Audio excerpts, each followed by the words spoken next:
I thought I'd share with you or something along those lines. Animators. What the shit is an animator?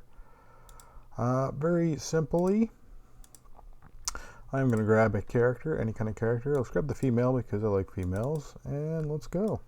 Well, of course, I didn't run into it. Anyways, so there. Now, every character, if I go to the avatar, this is their mesh.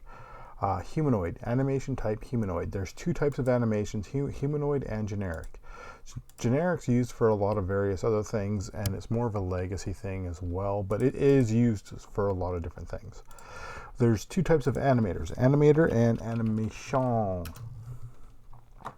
Animation's more of a legacy thing as well. Animator is a system that runs like a state machine system. So for example, I'm just going to go up into this folder. I use this folder for everything. It's full of crap. It's like my dumpster outside. So we are simply going to drop this animator controller into the animator. I'm going to turn off root motion. Don't worry about that for now. And you see this here. It is absolutely meaningless to you right now, and that's okay. What this is a graph for animations. So I can now say take two animations, or as many as I want. I can run layers and blend trees and all sorts of crazy crap in this. So anyways, let's say we have idle, and you see that yellow arrow. So this is its default state now, and I can say run forward. We'll put that in there, and we'll also we'll do a crouch as well. How about that? So now I have these three animations that are just sitting in this thing, and we default here. So you can make parameters. So parameter, let's use speed. It's a float. Doesn't mean anything, it's just a float. And bool, let's go. If I could spell right, that would be cool. So if we're from idle, I can make a transition. I can go anywhere I want. I'm going to click on crouch. I can go crouch back to here. So that's cool. Now, these conditions will just happen automatically. In fact, if I hit play, you will see the player will now be running idle. And then once idle's done, it'll actually just automatically go into crouch. Ba-doop. And then once that's done, it'll automatically go back into idle. Ba-doop. Okay, cool. So what I want is to not do that. So exit time off. Instead, I want this, one of these parameters. If crouch is true, do this. This little guy here is your blend. Allow me to demonstrate. So we're crouching, we're standing. But see how fast it is? So if I wanted to go real slow on that, I could literally just drag this out. And now it's like a... It's how long it takes, right?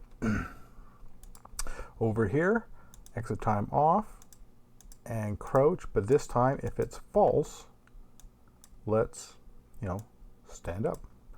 And then I can do this one, and let's go, if we're here and back, and we'll go exit time off, but this time we're going to use a speed, which is a float. If you're greater than, we'll say 0.1, go to the running state.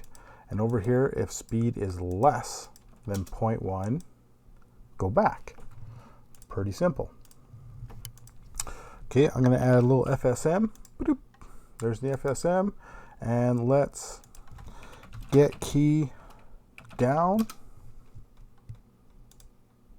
We'll use C. So I'll tap C a whole bunch of times till C pops up. And that will be, actually, you know what? Let's not do that. Let's do something better. Get key, not down, just get key. All right, get key. Now we'll use C. There's C. And I'm going to store it as a bool. We're going to call it crouch. Doesn't matter what you call it. Every frame.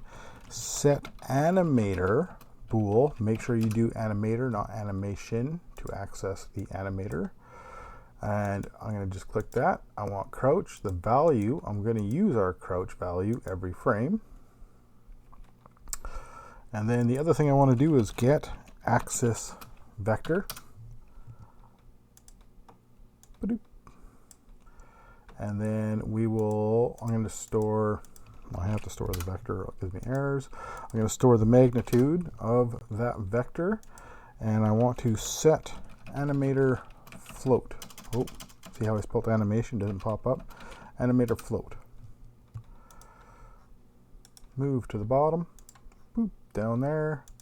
Speed going to that. And if you want to run a damp time, that means it's not quite instant. It kind of interpolates it in there. You can do that as well. And now if I hit this, we are standing idle. And if I push any direction, our magnitude goes up and we go into a running state. And if I let go, we go into a walking state. If I press C, see how slow it goes? And I let go. See, and that's this transition. That's this thing, right? If I bring that down, and now I press it, see how much faster it goes? So, like the other thing you can do, you can take this and go, let's go 0. And let's see how fast that goes. Ba-doop, ba-doop. Right? So you can adjust the blends, and that's that style. So I check the video time real quick. Okay, almost done. Actually, we probably should be done about that. The other thing you can do is you can run a blend tree. I'm going to set this as default state. Go into this blend tree, and I can now add 2 motions, and I am going to add the idle and the run forward loop. I don't care about that. And we can base it off a parameter. So I'm going to base it off that same thing, the speed. And now it's, if I hit play on that while this is clicked, as the speed goes up, she'll actually blend into the different states. So you can go half states and stuff like that too. And so like I said, I mean, we're sitting in, so we're no longer even using this. We're just using this blend tree. And if I hit this button now and I hit play and I use any direction, see, we go into it and I go back.